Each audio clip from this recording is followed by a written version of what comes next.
Diogo Jota മരണത്തിന്റെ സമയം തെറ്റിയ ടാക്കിളിൽ കളമൊഴിഞ്ഞവൻ. ഒരു നീറ്റലായി അവന്റെ ഓർമ്മകൾ പോർച്ചുഗൽ ടീമിനൊപ്പമുണ്ട്. ജൂലൈ 3, 2025. സ്പെയിനിലെ വെക്കേഷൻ കഴിഞ്ഞ് നാട്ടിലേക്കുള്ള യാത്രക്കിടെയാണ് ഒരു കാർ അപകടത്തിൽ ജോട്ടയുടെയും സഹോദരന്റെയും ജീവൻ പൊലിഞ്ഞത്. അതല്ലെങ്കിൽ ലോകകപ്പിനിറങ്ങുന്ന പോർച്ചുഗൽ നിരയിൽ അവനും ഉണ്ടാകുമായിരുന്നു. പോർച്ചുഗലിനും ക്രിസ്ത്യാനോ റൊണാൾഡോയ്ക്കുമൊപ്പം ലോകകപ്പ് മേന്തി നിൽക്കുന്ന ഫ്രെയിം അവന്റെ എക്കാലത്തെയും വലിയ സ്വപ്നമായിരുന്നു. എന്നാൽ ഒന്നിനും സമയം നൽകാതെ ആ അപകടം ജീവിതത്തിന്റെ മൈതാനത്ത് നിന്ന് ജോട്ടയെ തിരികെ വിളിച്ചു.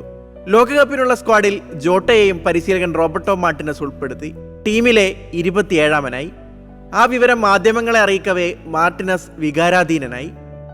അവനാണ് ഞങ്ങളുടെ ബലം, അവന്റെ സ്വപ്നം പൂർത്തിയാക്കാനുള്ള യാത്രയിലാണ് ഞങ്ങൾ, മാർട്ടിനസ് പറഞ്ഞു നിർത്തി. ജോട്ട ഹൃദയം കൊണ്ട് കളിച്ച അവന്റെ ടീം ഇത്രയെങ്കിലും പ്രിയ താരത്തോട് ചെയ്യണമല്ലോ. ഉറ്റ സുഹൃത്തായ റൂബൻ നെവസിനാണ് ലോകകപ്പിൽ അവന്റെ 21-ാം നമ്പർ ജേഴ്സി അണിയാനുള്ള നിയോഗം.